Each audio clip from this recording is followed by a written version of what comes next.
Kasus dugaan pencabulan santriwati berusia 16 tahun di Aceh Tenggara sempat menghebohkan warga Aceh Tenggara. Pasalnya perbuatan keji tersebut dilakukan oleh oknum pimpinan pesantren. Menyikapi hal tersebut, Kementerian Agama Aceh Tenggara angkat bicara.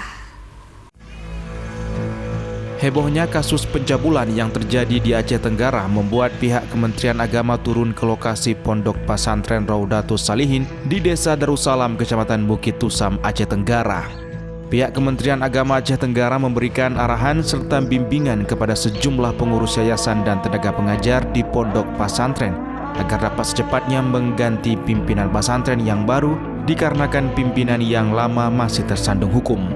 Meski pimpinan pondok pesantren Raudatus Salihin masih tersandung hukum, namun proses belajar mengajar di pesantren ini masih berjalan seperti biasanya. Terkait dugaan pencabulan terhadap santriwati, pihak Kemenak masih melakukan pembinaan dan melihat proses hukum yang diputuskan.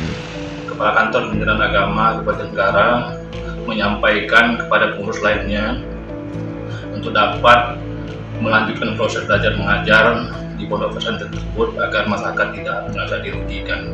Dalam hal ini juga saya menyampaikan kepada pengurus pondok pesantren lainnya dan para dewan guru, ustadz ustazah untuk dapat melaksanakan rapat untuk dalam penggantian pengurus pimpinan yang telah terjadi pengurus pimpinan di pondok pesantren tersebut, karena yang bersangkutan adalah pelaku dalam proses hukum.